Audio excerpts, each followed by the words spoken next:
myynnissä Toyota Corolla 1.6 manuaalinen 5-vaihteinen vaihteisto, vuosimalli 2008. Ja tämä malli, vaihteistomallimerkintä on vaihteisto C50.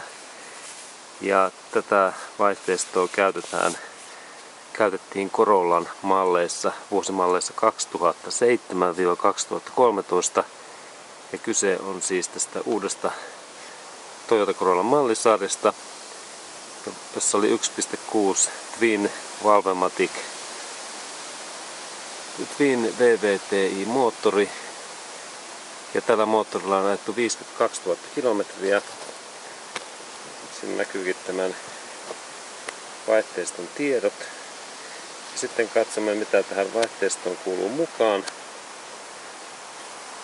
Ja käännän. Täällä on tietysti tämä painelaakeri.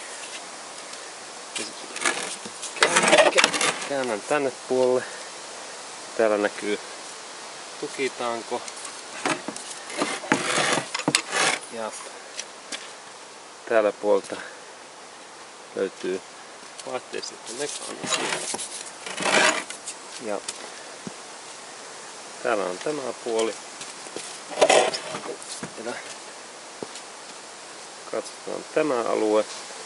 Ja lopuksi käännyn vähän alaosaan, niin voisi sieltä tarkistaa tiedot.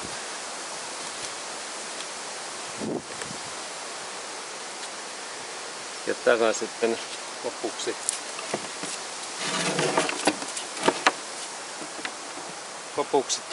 voimme katsoa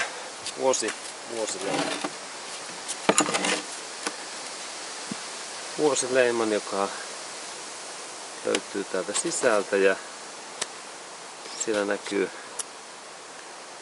2008. Näkyy niin kuin